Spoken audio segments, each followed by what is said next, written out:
తెలంగాణలోని సిద్దిపేట జిల్లా అయిన మన దుద్దేడ గ్రామంలో అయితే ఉన్నాము. ఇక్కడ పురాతన శివాలయం అయితే మనం దర్శనం చేసుకోవచ్చు.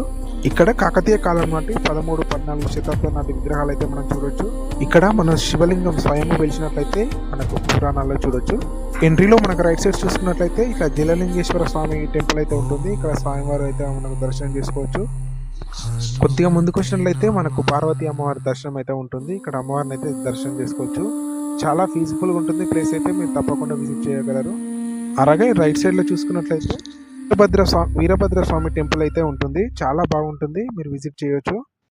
అలాగే ఈ లింగంలోని ప్రత్యేకత ఏంటంటే ఇక్కడ పానమట్టం ముందు అయితే మన లింగాన్ని తీసినట్లయితే మనకి ఇక్కడ జలం ఉంటుంది. ఆ జలాన్ని మనం స్వీకరించినట్లయితే మన రోగాలు నయమైపోతాయని అయితే ఇక్కడ భక్తులు గట్టిగా నమ్ముతూ ఉంటారు. అలాగే ఆ పానీయాన్ని అయితే పొలాల్లో కూడా చల్లుకుంటారు, పంటలు బాగా వస్తాయి, దిగుబడి బాగుంటుందని అయితే భక్తులు గట్టిగా నమ్ముతూ ఉంటారు.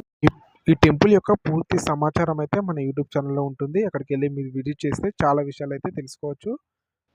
ఇక్కడే అన్నమాట స్వామివారు స్వయంభూ వెలిసిన లింగం మనం చూడొచ్చు. చాలా బాగుంది కదా.